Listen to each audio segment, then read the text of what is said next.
Hello, everyone. This is Demetrius with DVI Consulting, bringing you a weekly podcast on contract reviews. Um, the reason why you want to have a contract. I know many of companies operate without a contract and they have the good faith and the handshake deal, and everything's been working great for the past 20 years. Why should I even bother having a contract? It Many reasons why when you do not negotiate or do not bring in the talks of the contract, it makes your suppliers feel uneasy. That you don't trust me. Why do you want to do this? And we've been working great for how much time? Why do you? And they feel somewhat offended. But ultimately, is this your relationship is great until it's not. So a contract helps both ends. It actually protects yourself as the company to make sure that the items, commodities, prices, and services are set for the terms that you had agreed upon, as well as the supplier. They want to make sure that you are holding in your end of the bargain and make sure that you're being compliant as well. So it keeps both parties honest and open to make sure it protects everyone. Two items that you need to address during contracts, the two main things I should say, is prices. We want to make sure that your prices are laid out very specific within the terms of the contract, the very specific models, where you can create the supplier agreements and price protection for the amount of time. And ultimately, it's risk management. In the event that your business needs change, you lose business where you cannot commit to the items. What happens and how much is your company obligated to pay in the event that you cannot fulfill this contract, and how much are you willing to assess? So one of the things you want to definitely address during a contract is you want to put clauses. You want to make sure that you put certain key items that, in the event that business were to change drastically, that you have an out clause. Most companies like a 30-day out clause, but I've seen in my experience, if it's a large implementation, software, a large commodity, tires, where you have to cycle out a supplier for XYZ reason, there was something that has transpired where it's no longer a successful relationship and you need to get out. Some things you cannot get out in 30 days. Unfortunately, by the time you cycle out, send communication to the field and to the operations team, and ultimately, if it's a commodity that you're stocking, supply, embroidered items, so forth, that 30 days is just not enough time. So 30, 60, 90 depends on the product and the commodity. Software probably takes a little bit longer than that because there's implementation that you have to they have to address for as well. Make sure that you address your Schedule A's, Schedule B's, and so forth, and your appendixes. Make sure that the verbiage and the language is to your liking, and make sure it is always to your advantage. Now, contracts is always a two-way street to make sure that it protects both parties and see if it's reasonable for the other party as well. Um, I know it's always great to write it in your words, but ultimately you have to assess. That's where it comes back to risk assessment.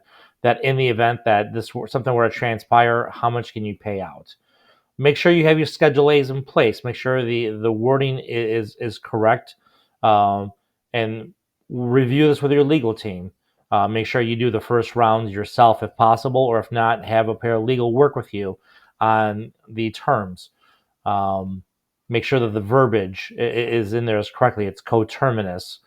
One of the things that I've noticed in my experience that when you're purchasing a commodity, supplies, uniform, so forth, that the one of two things. One, that it is coterminous, that when you actually add an additional service or location to the contract, that it's coterminous. So you're not adding the locations, and then there's a new contract underneath a subset of contracts. So that's where the Schedule A and all the locations will be written in there, and you would have to do an addendum to that versus having another new contract.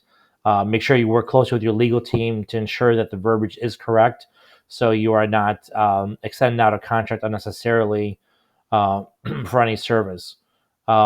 Typical contracts, depending on the commodity, is anywhere from 1 to 2 to 3 years. Some long-term contracts are not advisable because in the market, in the field, many things change: technology, pricing, economy, so forth. 5 years is a long term to actually commit to anything. I would strongly, advise against a 5 year contract.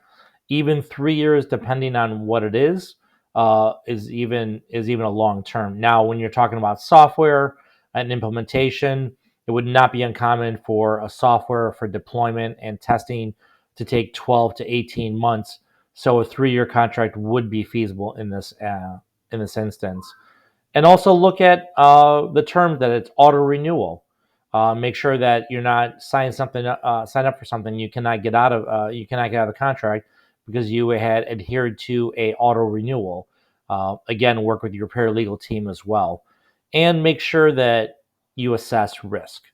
When I say risk, that make sure that you're not committing to a spend commitment too high or too low. Well, too high in this instance, that you cannot fulfill that, and you would end up paying out for the term of the contract for the items that you had committed to. So work with your procurement team. Make sure you look at your historical data. Do you have any new growth opportunities where you can meet and exceed last year's growth, but yet put a clause in there for in the event that business were to change?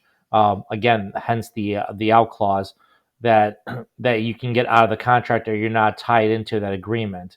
Work with the supplier and understand the transparency and make sure that you're not overselling something just to make sure that you're getting the best pricing. And in the end of the contract, you'll end up paying out, which is definitely something you do not want to do. For more information or assistance with contracts and consulting in this, I'm more than happy to assist. Please visit me at www.dviconsulting.org or email me at dv@dviconsulting.org for more assistance. Also, please follow me on my YouTube channel, my LinkedIn page, and now I am on Buzzsprout and soon to be on Spotify. Thank you, everyone. Have a great day. See you next week.